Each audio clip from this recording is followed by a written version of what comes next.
મિત્રો, લગ્ન બાદ પતિએ પત્ની સાથે આ કામ ન કરવું જોઈએ. પછી ભલે ગમે તે થાય, નહીં તો આવે છે બરબાદીનો દિવસ. લગ્ન બાદ પતિએ પત્ની સાથે કેટલીક વાતો શેર ન કરવી જોઈએ. આચાર્ય ચાણક્ય કહે છે કે જો આવી વાતો પણ કહેવામાં આવે તો વહેલા મોડા એનું પરિણામ ભોગવવાનો વારો આવી શકે છે. પતિ પત્નીનો સંબંધ બે શરીર અને એક જીવ જેવો છે.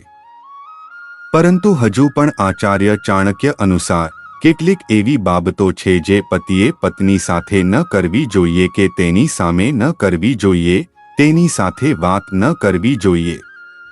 ચાણક્યનીતિમાં પણ તેનો ઉલ્લેખ છે. તમારી નબળાઈ તમારા પાર્ટનરને ક્યારેય ન જણાવો, કારણ કે કોઈ નબળી ક્ષણે કે ઝઘડા જેવા કિસ્સામાં તે તેનો ઉપયોગ તમારી વિરુદ્ધ કરી શકે છે. તેના આધારે જ તેઓ તમારો આત્મવિશ્વાસ પણ તોડી શકે છે.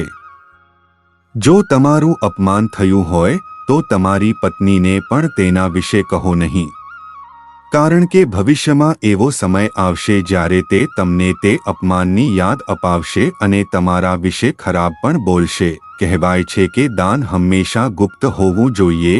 જે જમણા હાથે આપે છે તે ડાબા હાથને પણ ખબર ન પડે એવી રીતે આપવું જોઈએ. પત્નીને પણ તેના વિશે જણાવવું જોઈએ નહીં, કારણ કે આ તમારી વચ્ચે દલીલનું કારણ બની શકે છે. તમારી પત્નીને કહો નહીં કે તમે કેટલા પૈસા કમાઓ છો, તમને કેટલો પગાર મળે છે. નહીંતર તે તમારા ખર્ચને નિયંત્રિત કરવાનો પ્રયાસ કરશે. આનાથી તમારા માટે જરૂરી વસ્તુઓ પર પણ ખર્ચ કરવામાં મુશ્કેલી પડશે.